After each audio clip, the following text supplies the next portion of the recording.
That's right. We are heading into the danger zone tonight. Joe Biden, Donald Trump. First debate 2024. Let's go, baby. 6:05 as we kick it off on a Thursday morning on 95.7 FM KCMO.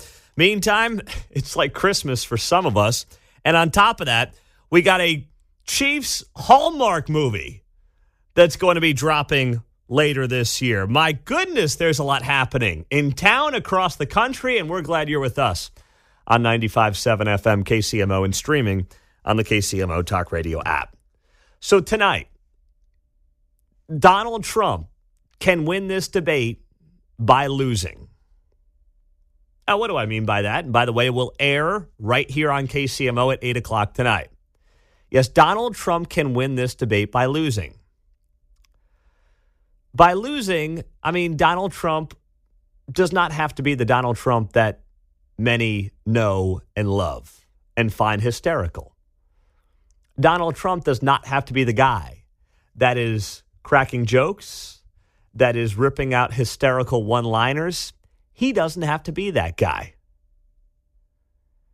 Tonight's not about that person who wants to see Donald Trump doing a stand-up comedy routine. The country's at stake. The election is more or less a coin flip. And Donald Trump's base is going to run to the polls for this guy on November 5th. There's nothing that can change between today, June 27th, and Tuesday, November 5th, that is going to change any of that. But Donald Trump just needs to get up there and he needs to really just pull the old Ronald Reagan from 1980. The are you better off than you were 4 years ago? That's all he needs to do. And even if you're me and you weren't alive when Ronald Reagan made these comments, you at least probably have read about them in a history book or two. And here's what Ronald Reagan did brilliantly back in 1980. And this is all Donald Trump. I mean, he could answer every single question thrown his way by Fake Tapper tonight and simply look at the camera and basically regurgitate in his own Trumpian way Ronald Reagan from, 45 years ago now. Next Tuesday, all of you will go to the polls, will stand there in the polling place and make a decision. I think when you make that decision, it might be well if you would ask yourself, are you better off than you were 4 years ago? Is it easier for you to go and buy things in the stores than it was 4 years ago? Is there more or less unemployment in the country than there was 4 years ago? Is America as respected throughout the world as it was? Do you feel that our security is as safe, that we're as strong as we were 4 years ago? And if you answer all of those questions yes, why then I think your choice is very obvious as to who you'll vote for.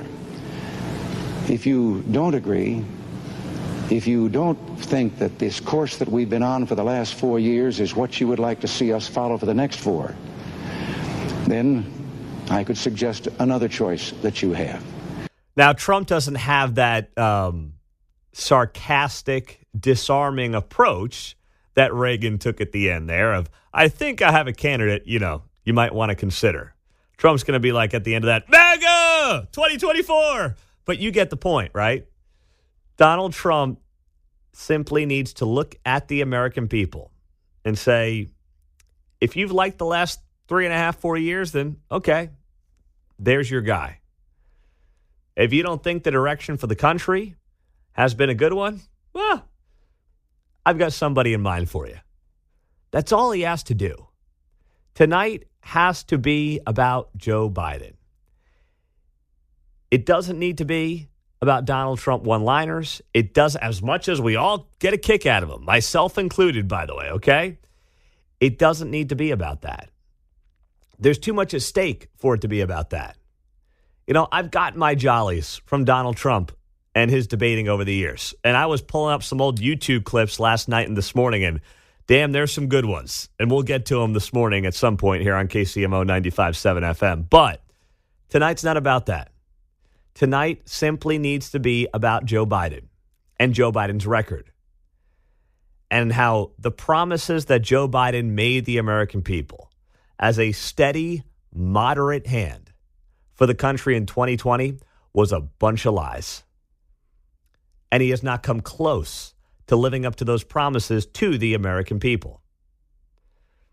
And that's why tonight, CNN's going to be cutting off the microphones. And I've said for a long time, I don't mind that one bit. I know a lot of people are setting it up to say, oh, Trump's hosed, Trump's going to get screwed by this. No, let's go back to 2020 here for a second. And I found, there's a bunch of clips, obviously, you can find online. And there's this Trump-Biden clip from the first debate in 2020. Take a listen to this. And this is when Donald Trump came in red hot. And his points were all well taken, but the approach was horrendous. And it cost him that first debate because he was just, more or less unhinged in that moment. And he didn't let Joe sink himself. I beat Bernie Sanders. Not by much. I beat him a whole hell of a lot. I'm here standing facing you, old buddy. Pocahontas would have left 2 days early. You would have lost every primary. All he knows how to do is Super Tuesday. You got Look, very lucky. Here's the deal. I got very lucky. I'm going to get very lucky tonight as well. And tonight I'm going to make sure because here's the deal. Here's the deal. The fact is that everything he's saying so far is simply a lie. I'm not here to call out his lies. Everybody knows he's a liar. But you I just want to make sure. Joe, you're the liar. I want to make sure. Graduated last in your class, not first in your class. God, I want to make Mr. sure. Mr. President, can you let him finish, sir? No, he doesn't know how to do that. He has, You'd be surprised. You pick the wrong guy, the wrong night at the wrong time. Listen, you agreed with Here's Bernie Sanders to the manifesto. The whole idea. Let him. There is no manifesto, number one. Oh, my goodness. I watched that, and I forgot how just horrible the whole thing was. All Trump has to do tonight is let Joe Biden speak and defend his record. As 4153 says on the text line, Pete, you got to make Biden defend his record on the economy, inflation, and immigration. That's exactly right. That's all Donald Trump needs to do. I would even do this if I was Trump tonight. You know what I'd do? If he gets 60, 90 seconds to respond to a question on inflation, on immigration, let's say the border, right? If I'm Trump, I would use 30 seconds to answer the question. Something like, we did stay in Mexico. It worked. It forced people to stay in Mexico if they were going to claim asylum. Magically, not as many people came. We've got to do that. We can't have 10 to 12 million people flooding the country over the last 3-4 years like we've seen. We can't afford that the next 4. I've got 60 seconds left, Joe, and I want to ask you, or I want to let you defend your policies that have allowed this country to be flooded with 10 to 12, those are the estimations, million Americans along our southern border. Joe, I'm giving you my final 45 seconds. Please, the floor is yours. Now, I'm sure Jake Tapper will jump in and say, that's not how this works. We're the moderators here. I'm sure something like that will take place. But I think it would be a brilliant political moment to give up his time to Joe Biden. Because if Joe Biden speaks more tonight, there's a very good chance that Donald Trump comes out on top. Less will be more for Donald Trump. He wins by losing. And by losing, I mean not your typical gruff, interrupting, funny Donald Trump. We like it. I get a kick out of it. Many of you get a kick out of it. But if he's going to put this thing in the bag tonight, and he has a chance to do it, he does. That's how it's going to be done. 913-408-7957. What do you want to hear tonight? Do you want the gregarious? Do you want the straight-laced? Do you want the humble, if that exists? What do you want from Donald Trump tonight? We'll be talking about it all morning here on KCMO. The CNN presidential debate will air at 8 p.m. right here on 95.7 FM KCMO. You can stream it on the app as well. And a guy who is big in the polling world put out some new numbers yesterday that should concern one Joe Biden. We'll get to what that is as we roll through the morning. We have an update, of course, out of Raytown and that fiasco. We'll talk about bottom of the hour in 15 minutes on 95.7 FM. Text line is buzzing as we get it going. 6:20 on a Thursday. Tonight is, of course, debate night here on KCMO. We're going to carry it. This is on the text line, and this is exactly how I feel. 9967. Pete, I just want a disciplined Donald Trump tonight. Such a nice man. Well, the question is, will you get it? This caller or this texter says, I doubt that happens. See, maybe I'm a sucker. I know some of you are nodding along with that. But Donald Trump has more at stake here, not just in terms of an election, but literally what the rest of his life looks like in this election cycle. Winning this election is not just, I believe, much better for the country and much better for the American people. But if you're Donald Trump and you lose this election, it's very possible you spend the next several years, and when you're Donald Trump and you're pushing 80, you don't know how many good ones you got left.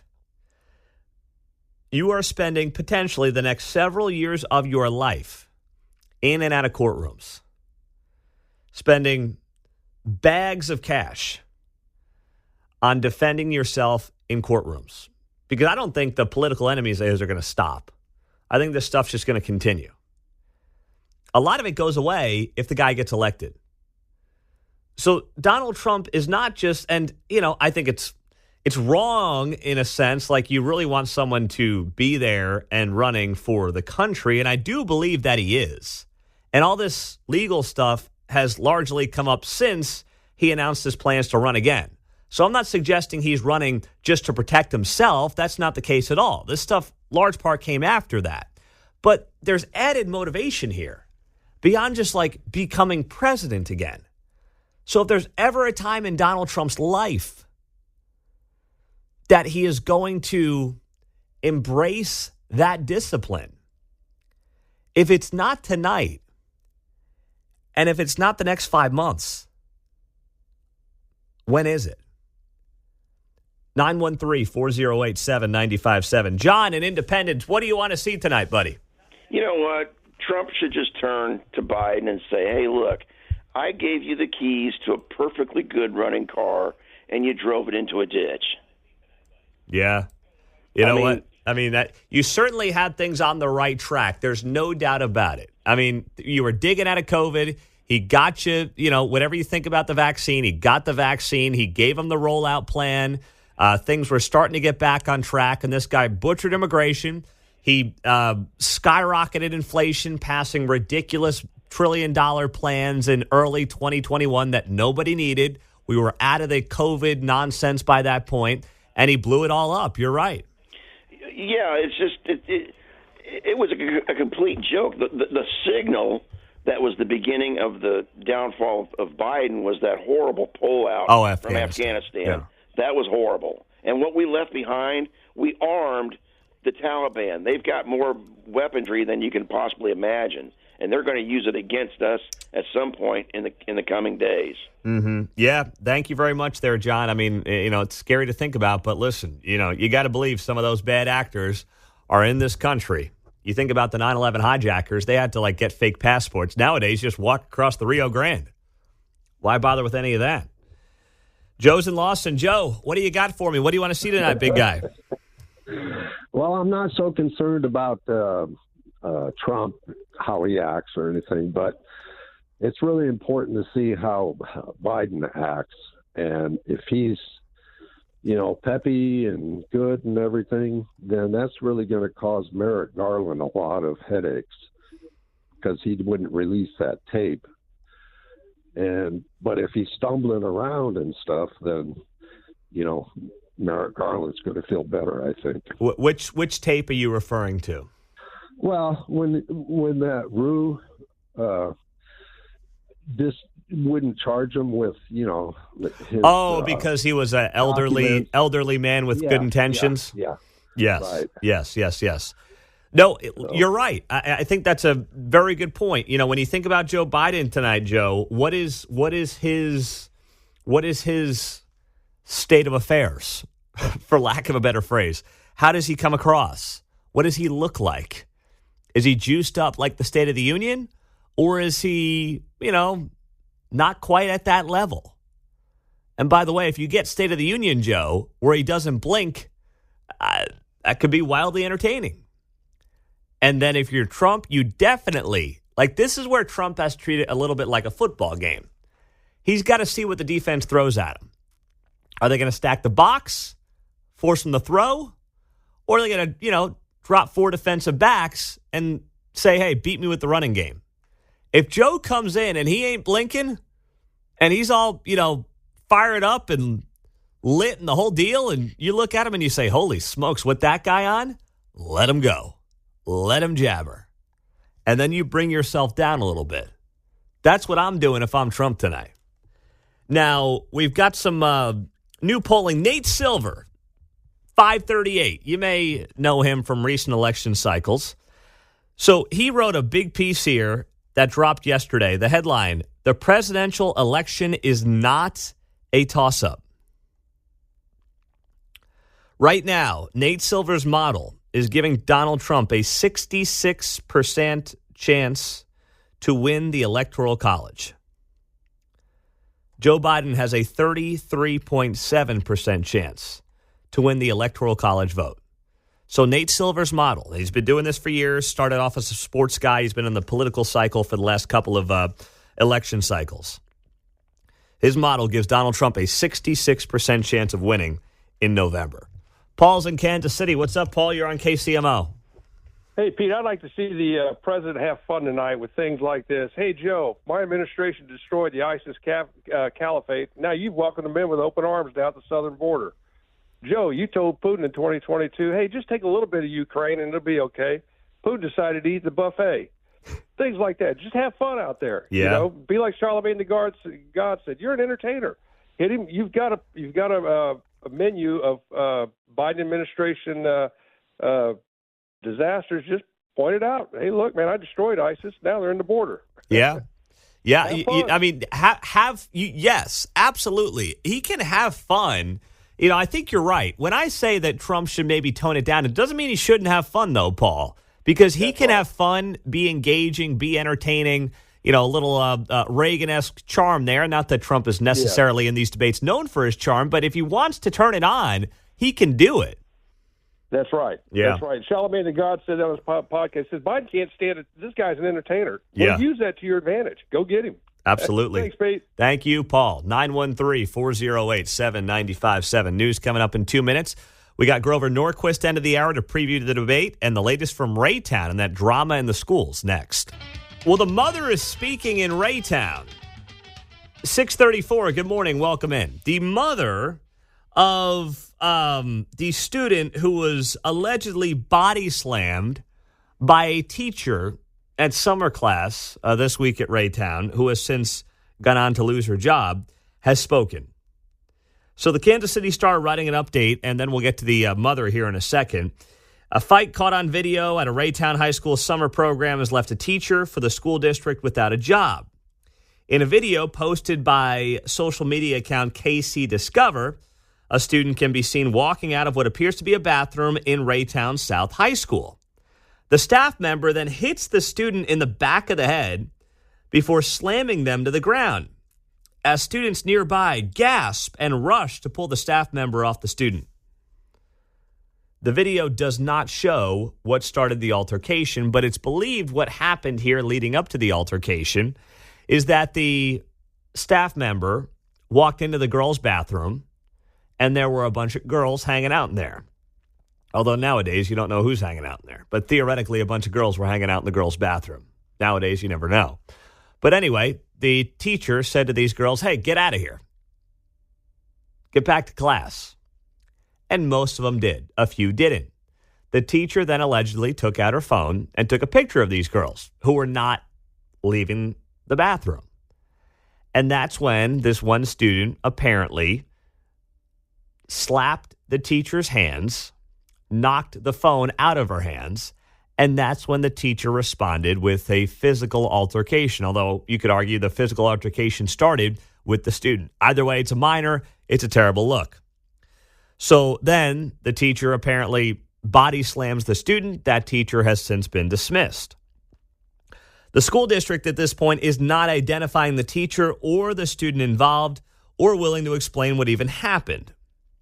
This is all based off reports right now. Raytown police responded to the incident at the school, but the teacher was released from school property before officers arrived, according to a Raytown police spokesperson. No arrests have been made at this point, but the incident remains under investigation, with no indication on the status of the investigation or whether criminal charges might follow. Now, we know that disrespect levels have just skyrocketed among students. Now, I really think it's skyrocketed across the country, across culture in general. I think that, social media is to blame.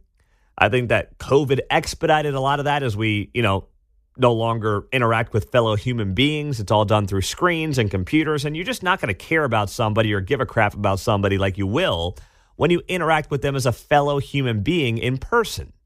It's much easier to be disrespectful now than ever before.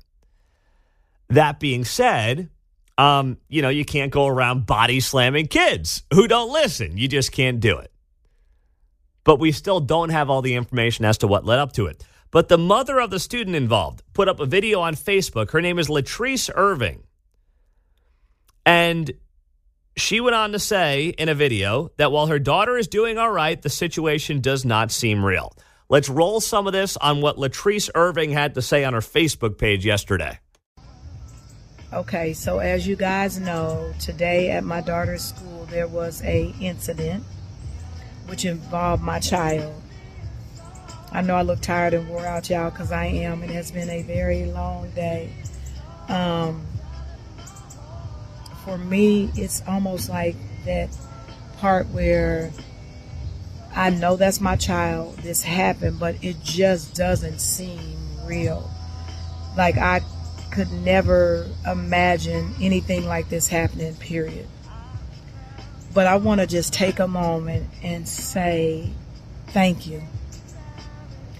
You guys have been phenomenal with keeping me abreast of what really happened, from your children knowing and seeing from beginning to end what happened, sending me videos and just really your support, whether it was you text me, whether you felt like I did when you said you wanted to fight, and I did, because I'm a parent and that's my child. All right, pause it there for me, Mark, if you could. By the way, is the Killing Me Softly just a coincidence in the background? I was sitting there with Mark going, it's in the background, isn't it? I knew Mark wasn't beat mixing up there. Wow. No, is that a coincidence? I didn't, I was like, is that intentional, or she just got it on in the radio in the background? Yeah. I think she was just playing it for fun in the background. I was going to say, but did she set it up that way where she's like, I'm going to record the video with Killing Me Softly playing while I record the video, or was the radio just on and, it could have been KCMO Talk Radio in the background. Maybe it would have been a Dan Bongino promo blasting in the background as she's talking about this. Probably not. I would agree with that. Though, huh? Could be. You never say never, right? But that was a nice touch, by the way, Killing Me Softly. And it was at the perfect levels, by the way. That's what I also found interesting, but neither here nor there. That is the mother of the daughter involved, Latrice Irving. So she says it doesn't seem real. She goes on to say, it's a 5-minute video, so I'll recap some of the highlights for you. She goes on to say, right now my daughter's doing okay. Just please keep us in your prayers. She says this is traumatic. But she also goes on to say she has some empathy towards the teacher. She says they made a decision that could impact their life for the rest of their life. And what if they have children? What if they have a family? I know it seems crazy, I know, but that's me. That's who I am. But I'm also a parent. I did feel anger and all that goes with it. She ended her video with a call for parents to educate their kids on their rights. She says this doesn't mean that all teachers and professionals are like this. This does not mean this at all. But do educate your children so they are aware. What about educating your children on listening to authority?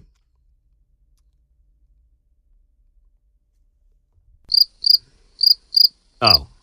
I'm nodding along silently, affirmatively. Thank you. If we had big videos, if we were on TV doing this show, people would have seen John nod. He would have banged his head. I was like, whoa, easy there, John. Looked like in the mosh pit. Yeah, exactly. Sorry. Where does that part of the conversation factor in? I'm not suggesting anybody should be body slamming kids by any stretch of the imagination, But why is it that oftentimes those who will do things like this, post videos and being like, my kid, I know your rights.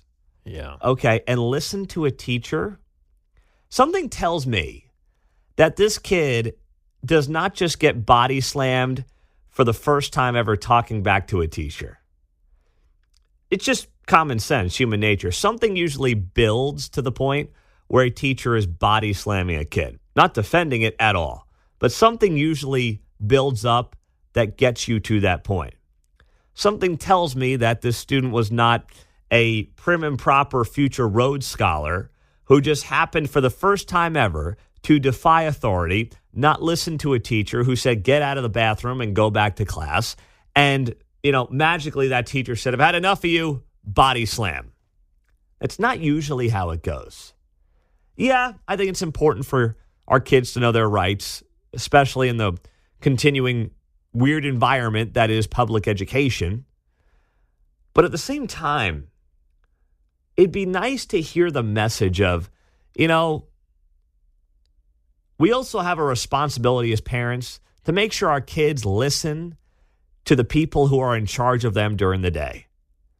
And if they're at summer school, that means teachers, that means administrators. And you know what? When they tell you to get out of the bathroom and get back to class, do what they say. And by the way, don't be slapping phones allegedly out of their hands either, John. We like to play, this was an adult and a minor. However, in the circumstances, is how many times have we had somebody reject what an authority tells them to do there in the immediacy, whether it's being pulled over or asked to leave the bathroom. Mm-hmm. So it escalates. Had they just complied, situation's over. I'm not excusing the adult behavior, but I am saying that while the student is a minor, they're old enough to know better, and we need to quit hiding behind, this is the poor little kid. Yeah, my kid's an angel, man. As if the story is that just out of the blue, this woman whips up a big Dwayne Johnson, the Rock thing. Little people's elbow, boom. Yeah, as if nothing's happened before to lead up to this. There's no way. There's no way. And that's why the minor is old enough to know better. It comes back to the parenting. It always does. And it always will come back to the parenting, in large part. Nature versus nurture. It's usually a bit of each. But man, you oftentimes can tell who's getting nurtured well and who's not in situations like this. Coming up, we're going to talk to our buddy Grover Norquist, Americans for Tax Reform. What does he want to hear from Donald Trump in the debate tonight? We'll get to that coming up next on KCMO 95.7 FM and streaming this morning. And all morning and every day, 24/7, by downloading the KCMO Talk Radio app. We got 13 hours until you are going to hear the first debate of 2024, the CNN presidential debate. That's going to be airing right here on KCMO 95.7 FM. And yesterday, CNN rolled out its plans to have the microphones mute themselves. So this way, these guys are not talking over each other tonight. And I know there's a lot of people throwing out conspiracies, freaking out. Trump's going to get screwed by the mic mute button. No, I think this is going to tremendously help Donald Trump, even if he doesn't realize it right now. I think this is great. Because Trump, my biggest fear is that he's not going to be able to help himself. He's just not. He's had 4 years of buildup to this point in time. And he is going to be Donald Trump, which is a bull in a china shop. And Donald Trump with his mic muted and letting Joe Biden just speak is the best thing that he can do tonight. Usually at the end of these debates, it's kind of like time of possession in a football game. They'll break down who spoke more, who had more time. If Joe Biden wins the time of possession, to use a football analogy, that's a good thing for Donald Trump. So with that being said, CNN put up the explainer on TV last night on how this whole thing's going to work, and here's what it sounded like. If we go behind the podiums, you can see two green lights. Ooh. When they're on, they signal to the candidate his microphone is on. When the green lights are off, they signal to the candidate his microphone is off. Now I want to give you a sense of what it will look like for viewers at home if a candidate whose microphone is off interrupts a candidate whose microphone is on. So I'm standing at one podium, and I'll ask Phil to come in and take the other podium. And so let's say I'm answering a question. My light is green, and I'm speaking. Phil's microphone is off, and his green lights are not illuminated. He's going to interrupt me as I'm speaking, and this is what it will sound like. My volume remains constant, while Phil's interruption can be difficult to understand. Now, let's try the opposite. My microphone is now on. Victor's microphone is off, and he's going to interrupt me. My volume remains constant, while Victor's interruption can be difficult to understand. Oh. CNN's production team has shared this demonstration with the campaigns earlier today, and we're sharing it with you, our viewers, so everyone fully understands how tomorrow night will work. Now, we should note, by agreeing to participate in this debate, both campaigns and candidates have also agreed to abide by these rules. Okay, very official there. Green button, talk. Green button goes off. You don't talk. What do you got for me in there? I know, it sounded like a silly instructional video. Yeah. It's like, while Phil goes forward to the podium, John takes a left to the Well, I restroom. found, I think, an edited version of that CNN explainer last night. If we go behind the podiums, you can see two green lights. When they're on, they signal to the candidate his microphone is on. When the green lights are off, they signal to the candidate his microphone is off. And so let's say I'm answering a question. My light is green, and I'm speaking. Phil's microphone is off, and his green lights are not illuminated. He's going to interrupt me as I'm speaking, and this is what it will sound like. CNN sucks, and Joe Biden has dementia. Let's try the opposite. My microphone is now on. Victor's microphone is off, and he's going to interrupt me. Joe Biden. Trump 2024. Let's go. CNN's production team has shared this demonstration. I think that's what CNN meant to air. What do you think? I like it. Okay.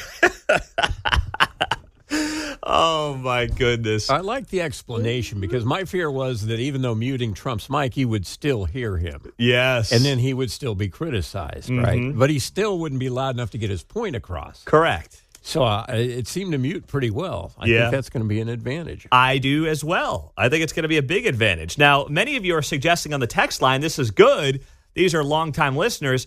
Pete, it's time to break out the civility bell. Mark, do you have a little civility bell for us? Do we still have the old civility bell around? Yeah, there we go. For those of you that may not be up to speed on the civility bell, when I participated in a reparations debate last summer, I forget which organization put it on here in town. They had a civility bell, which meant anybody in the audience, if they felt one of us on stage was saying something that was either wrong or inappropriate or offended them, anybody in the audience could bang the civility bell. And guess who got civility belled on that stage last year, John Anthony? I'll bet your ears are still ringing. Exactly. I Talk know. about a bombshell. I know. You're shocked that I got civility belled at the reparations debate last summer. So that's a good job. Multiple folks on the text line saying they need to include the notorious Kansas City civility bell that I got accustomed to last summer. The timing of it all, though, I'm going to be more or less sympathetic because in radio we learned you've got a 10-second intro. You have to say the call letters, the station slogan, your name, the weather, and an intro of the song, in 10 seconds. So it's easy to do. 105.1 Jack FM with John Anthony, sunshine, 100 degrees with the new Matchbox 20 song. Yeah. Right? You get on the info you need in less time. You got to do it. I'm fine with it. So hopefully they do that. I hope say, so. I didn't get enough time. Nope. This is good for Trump. Trump will have his time when the mic is green or whatever, when the button's green, and he can eviscerate Joe Biden. He should eviscerate Joe Biden. But the notion that he needs to talk over Joe Biden, I don't want to hear what I heard in 2020. I beat Bernie Sanders. Not by much. I beat him a whole hell of a lot. I'm here standing facing you, old buddy. Pocahontas would have left 2 days early. You would have lost every primary. All he knows how to do is Super Tuesday. You got very lucky. Here's the deal. I got very lucky. I'm going to get very lucky tonight as well. Oh. And tonight I'm going to make what? sure because here's the deal. Here's the deal. The fact is that everything he's saying so far is simply a lie. I'm not here to call out his lies. Everybody knows he's a liar. But you I just agree. want to make sure. Joe, you're the liar. I want to make sure. Graduated last in your class, not first in your I class. I want to make Mr. sure. President, can you let him finish, sir? No, he doesn't know how to do that. He has, You'd be surprised. You pick You'd be surprised. the Go ahead, wrong Joe. guy, Go. the wrong Go, night Joe. at the wrong time. Listen, you agreed with Here's the Bernie deal. Sanders to the The manifesto. whole idea. Now let you're him. disavowing it. There is no manifesto, number Please. one. That was 2020, the first debate. Like, I don't want that tonight. That's not going to be good for Trump if that's how it goes down tonight. So CNN, which I understand, many of you are like, there's no way CNN is doing this to help Donald Trump. They're not. They don't think they're helping Donald Trump. But I believe they are. I really think they're doing the guy a favor tonight. Now, if they're cutting off his mic mid-sentence when he should have another 30 seconds, like, different conversation. But if this just prevents that from happening, which was the first debate in 2020, that will be a win for him. Biden's better off speaking by himself. And by the way, if Biden's train of thought is broken up because Trump's interrupting him, then Biden and his team could say after the debate, the only reason Joe couldn't string together sentences is because Trump was interrupting him. But he's not going to have that excuse. He's going to have to coherently speak for whatever it is, 60, 90 seconds at a time for an hour and a half, and I'm not convinced he can do it. And now he won't have the built-in excuse of, well, Trump, this guy's an animal. He's interrupting me. I can't keep my train of thought the entire time. That excuse will be unavailable to him. So that's where I understand those of you skeptical saying, oh, CNN's doing this to help Biden hurt Trump. But when you really think about it, is that actually the case? I don't think it is. 913-408-7957. 913-408-7957. The over-under, by the way, is 80.5 million viewers tonight. That would be the second highest total in debate watching history behind Trump-Hillary in 2016, the first debate between Trump and Hillary. Pete, is Trump going to have a mute button for the moderators when they interrupt him? Yeah, something tells me that's not going to happen. But I like that question on the text line because that very well could happen tonight with old fake Tapper. Bill O'Reilly will be here tomorrow, 8:30, to recap debate 1 of 2024. So don't miss Bill. Looking forward to having him on the show tomorrow. And frankly, he more or less said what I said to open up the show at 6:05 today. I literally broke out the old Reagan line from the 1980 debate against Jimmy Carter. Are you better off now than you were 4 years ago? He's got to have a moment like that. And if he does it, man, he is very much going to open up this lead potentially. But CNN has the mic muting thing they're using tonight. And I know there are, I don't want to call them conspiracies, but I know there's concern as to what those might end up doing, what they might end up being about. I think it's a huge win for Donald Trump. Steve's in Grain Valley. What's up, Steve? You're on KCMO. Good morning. Good morning, sir. A comment about your mic muting. I agree that it definitely has the potential to benefit former President Trump. My worry, though, is if President Biden is given basically uninterrupted, time to basically spew lies or half-truths, the uneducated voter is just going to take that verbatim, and the CNN commentators are not going to challenge him on anything. So basically it gives President Biden an opportunity to spew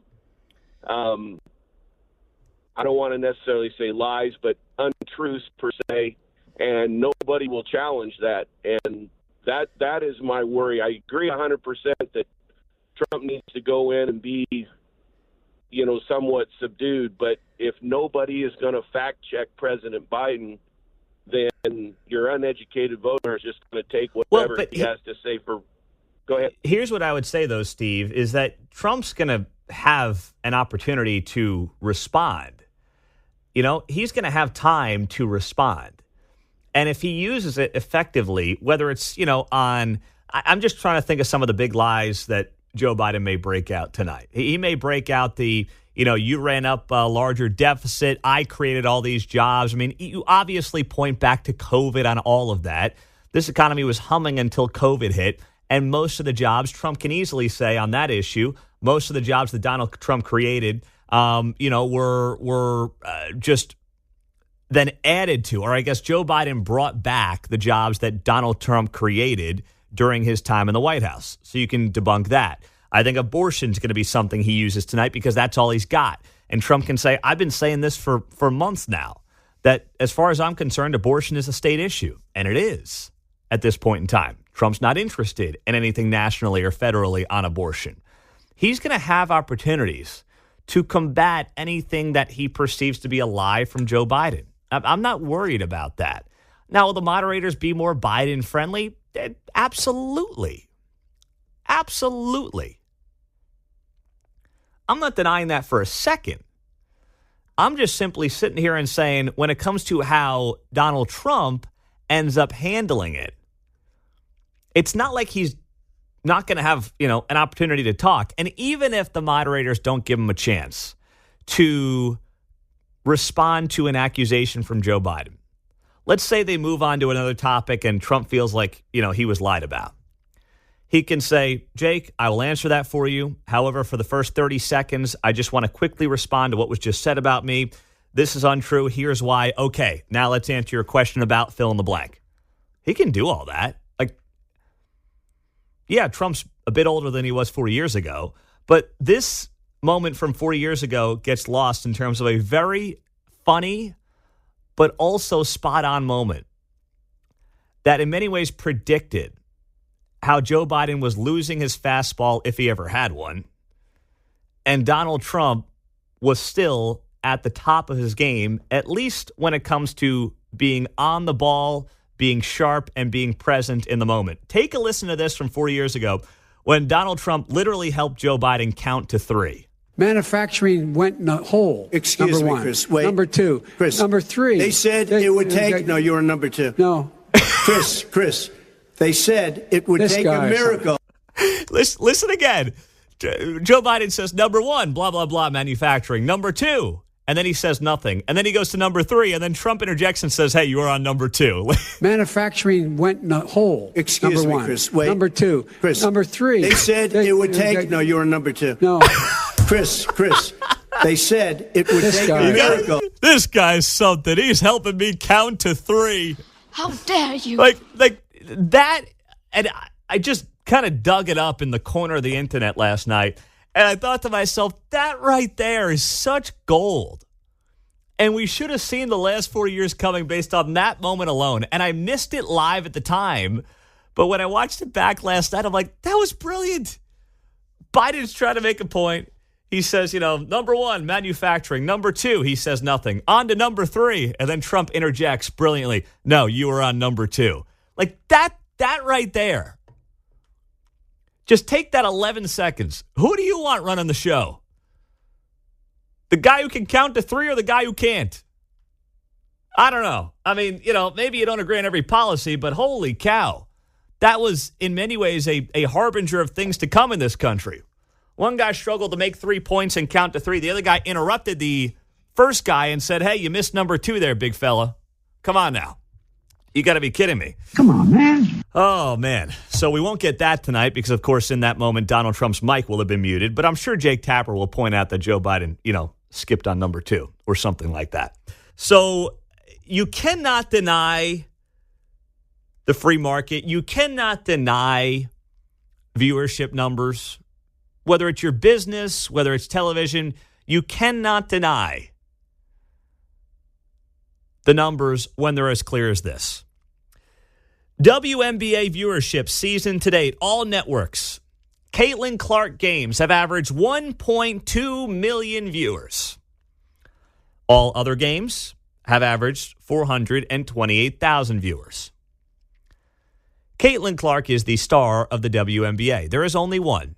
I don't care what other people tell you. I don't care how much other people want to make it about race and culture and whatever. There is one person, the numbers suggest, who is a star in the WNBA. That is Caitlin Clark. That being said, a rising tide lifts all boats, whether it's in economics or it's in things like WNBA viewership. So I mentioned all of the games outside of Caitlin Clark are averaging 428,000 viewers per game. Caitlin Clark games are averaging 3 times that much. But all games last year, WNBA games, averaged 300,000 viewers. It's pretty damn good. You do the math and you say to yourself, okay, that means all games excluding Caitlin Clark are give or take 35% higher in viewership than they were 1 year ago. That's excluding games with Caitlin Clark. So that would suggest to me that just in general, there is more interest in the WNBA, even though it's being driven by the one and only Caitlin Clark. If you are the fifth bench player on the Chicago Sky, you should be happy about this. But these people aren't very smart, or at least some of them are not very smart. And they want to be petty. And they want to claim that, no, it's not just about Caitlin Clark. It is, and guess what? That's okay, because you're all benefiting. There is a good crop of rookies, I will say, since I'm the first time paying attention in Angel Reese and Camille Cardoso and Cameron Brink, among others. So they're missing an opportunity, actually, here, but it looks like they're getting drug along despite their efforts to pull her down. Right? Well, absolutely. Yeah. They're trying to drag her down. They're trying to become her co-equal, and they're not. I mean, the ratings clearly suggest they're not. But to your point, they can still ride the gravy train. Mm-hmm. I mean, it happened in the PGA Tour with Tiger Woods when he burst onto the scene. Ratings went up. Purses went up. Everybody was making more money. And Tiger Woods didn't win every tournament, right? Other guys won tournaments when Tiger Woods was in his heyday. But guess what they didn't do? You didn't have guys win a tournament magically and happen to beat Tiger Woods one week and say, yeah, I'm basically, me and Tiger, we're one and the same. It's like, no, you're not. You won. Just like I saw Angel Reese beat Caitlin Clark the other night, or her team beat Caitlin Clark's team the other night. Good for her. That's great. But you're not on an equal playing field when you talk about interest from the casual sports fan. But it doesn't mean it's not going to benefit you. It is. So instead of trying to body check her, instead of trying to, knock her out, I mean, it seems like some people actually are trying to injure her. Don't do that. Because, by the way, then your product's going to go right back to where it was. I mean, just use common sense here, people. Come on. But there's so many in media who want these other women to be offended by Caitlin Clark. And a large part of that, I believe, is motivated and driven by the racial component. They're upset that, they've been screaming for decades, pay attention to us, please. Now, finally, people are. And it's like, no, we didn't mean that way. We didn't mean because of like a white girl. No, come on. This is not how this is supposed to go. Who cares? Ride the gravy train. You're all going to benefit monetarily, popularity-wise, salary-wise, endorsement-wise. You're all going to benefit. Just ride the gravy train. Yesterday I was at the Royals game. I took my two oldest, Claire and Chloe. We had a great time. Stayed till the end, caught the eighth inning comeback. It was awesome. And I thought about the fact that I can't ever watch games because I have YouTube TV. I mean, the Royals on Major League Baseball have got to figure that thing out ASAP. It's so bad for the sport. So bad.